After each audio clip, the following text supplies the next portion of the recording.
2024 is already off to a good start for me, which has honestly been such a breath of fresh air when looking back at the current decade. Obvious YouTube channel beginnings aside, I visited my partner for 2 months, moved into a safer and kinder home, bought my first car, and I'm currently working on pivoting careers. I'm going to waste little time with an intro as I like to do, but I do want to make it clear that I'm going to talk a lot. This is just one big hangout sesh where I drive and you let me kind of info dump on the highway.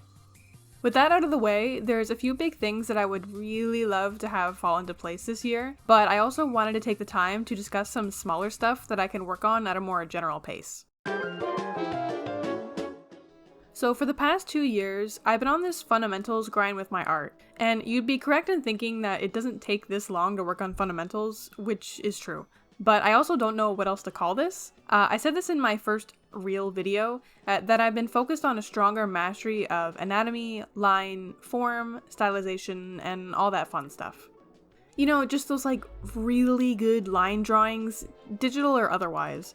And that's what I've been enjoying trying to achieve for the past little while. I'm not really sure why, but it's just super fun. Anyway, point is, I'm looking to try to get it back into painting, if I can, kinda adding that into the mix. This beautiful painting by Salamander Zero popped up on my Pinterest, and I was immediately smitten. It embodies what I was looking for perfectly, an execution on extremely strong fundamentals, but with paint. The idea here is that I would be capable of translating and communicating things like line, form, stylization, all in paint and color. All of this makes me sound like I've never painted before, but I actually have an extensive history with painting, both traditional and digital. I guess most people would be none the wiser though, because I don't really paint much anymore. Anyway, last year, I came up with a simple method of digitally painting that allowed me to quickly paint my drawings in about under an hour or so. You can see it in that Morgan speed paint that I posted a while back. It's been really fun, and it was especially useful for drawings that were old, where I could breathe new life into them pretty succinctly, as long as I followed my method. It was designed with painting over previously completed drawings in mind. Ideally, I want to be able to work out some methods where I'm drawing and then painting in a more immediate succession, or really just kind of painting how I would draw from the get-go, if that makes any sense. Anyway, yeah, I think that's probably my biggest art goal of the year. I guess it sounds kind of weird and immeasurable though. Usually for some people it's something that you can like track, like a draw everyday goal or something, but I know that isn't really something that I want to do right now, so I'm going to prioritize things that I super want to do instead. Another art goal, I suppose you could say, is that I really want to hone in on stylization. And everyone already has an innate style, this much is true, but as I've been so focused on fundamentals, I've neglected specific stylization choices in many cases, opting to stick to rigid rules that were kind of comforting in a way.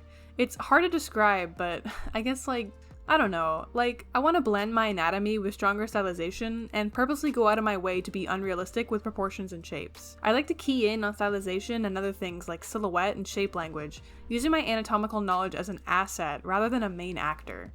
I think that's really the main thing here, is shifting priorities around. I'm not shy in admitting that learning how to sculpt and continuing to sculpt is the greatest thing that's ever happened to my art, but there are some things that I do kind of have to shake off now. I guess I could liken it to Rock Lee taking off his weights in a way, but with the added tinge of those weights being very comforting to me and being unable to fully let go. The ability to recognize when it's okay for anatomical adherence to take a back seat to let the shapes do the talking is, to me, a huge part of being an artist and making what I believe to be the correct creative decisions for my work.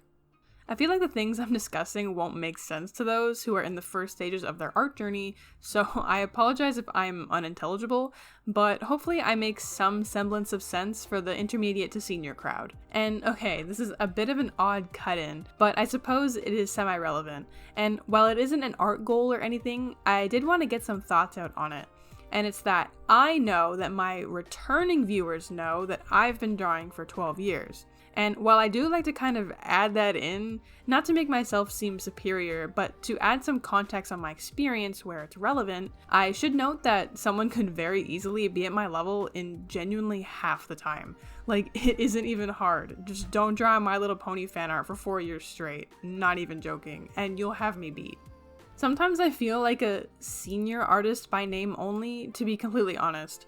I had never really thought about this stuff until I started this channel, and my experience became relevant to the people watching my content and listening to the wisdom I attempt to pass on. But if you cut out the 4 years of straight MLP fan art, I'd only be sitting at 8 years of being a serious artist, which I suppose would make me intermediate. Though honestly, I don't think any of us really know what constitutes any of the terms I'm dishing out, including myself. There are senior 3D modelers younger than myself, so nothing is real. Tangent aside, I think there's one last art goal to discuss, and that has to do with art books. I really like making art books. I haven't talked about them here yet as I'm in the middle of revamping them all, but I'll have something soon. I think it'll be my Easter weekend plans to ingest all the ones that I've made so far.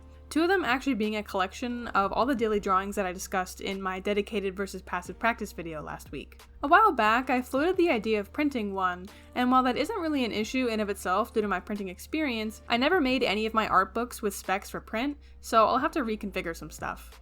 I figured I'd do a small physical print run just for myself, some family members and friends, but due to the ongoing success of this channel, there might be more interest than I initially had at the time of conception. I've never printed anything with just my art in it, so that'd be a really big milestone for me. So I think I can comfortably add that into my 2024 list, that I'd like to really print one of my art books. In terms of this channel, I have a few things that I want to discuss relating to the type of content I'd like to release and what I will be releasing. I briefly talked about this in my jobless post-grad video as alluded to earlier, but I had no idea what I was doing while writing that, so things could have changed since. I don't believe they have, but it is worth reiterating. So far in my channel's lifespan, the stuff that I've been making is targeted, concise discussion videos, and I've really enjoyed this kind of content. You can for sure expect to see more of this stuff. I got a good formula going, and the turnaround time isn't very long, so I'm able to chip away at things and make good progress after work while still having time for other hobbies, hanging with friends, and any other life stuff.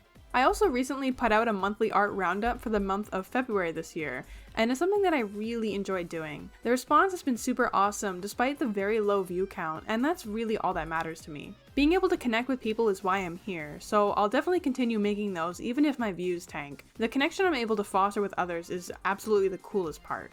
And in all honesty, I'm really just here for fun, so being able to work on videos alongside other things that I like is a big priority for me with respect to my enjoyment on the platform. I'm doing all of this because I like writing scripts, speaking, mentoring, drawing, sculpting, and video editing, all skills that I loved before I ever started combining them into this content for YouTube. I'd love to stream once or twice a week again, but unfortunately that had to be put on the sidelines while I sort out some career things. If I do start streaming again, ideally it'd be because I got a long-term job that pays well enough for me to move out again, so that's an even bigger reason to look forward to streaming later on. If I can continue this year picking away at smaller and concise art discussion videos and releasing them once a week or 3, then that'd be really cool. There are some other types of videos I'd like to make too, but they require a bit more work before being scripted, like having an art piece finished, for example, so I can discuss my process. I'm in my phase of doing whatever I want, and I plan to be here for the foreseeable future, so I can't really guarantee if I'll do those other videos anytime soon. But if things line up, they'll definitely get made. There's actually one video idea I have planned regarding on how I make my art books, both digitally and physically, so that hinges on me actually making said art book as a prerequisite. Some people might wrap up their goals around here, but we're all adults, and I'd actually like to get into a little bit more detail on my non-art and non-channel related goals, having to do with my actual life. I mentioned earlier that I'm looking to pivot into a different career, or at least something that's sustainable long-term, that would allow me to move out at some point later this year. This is for sure my largest goal of the year, and that takes precedence over everything. So if YouTube ever becomes detrimental to that goal, then I'll have to cut out making videos, unfortunately. I'm hoping it would never come to that, and I doubt it will, but it's worth mentioning just in case. I've moved out multiple times, my favorite being my place in Toronto, and I'd do anything, please take me back, baby. So it's really rent and utilities that would put a dent in my finances, and a couch. So things are pretty hopeful on that front for sure. I'm still waiting on my car to arrive, but when it does, that'll be a huge milestone completed for the year.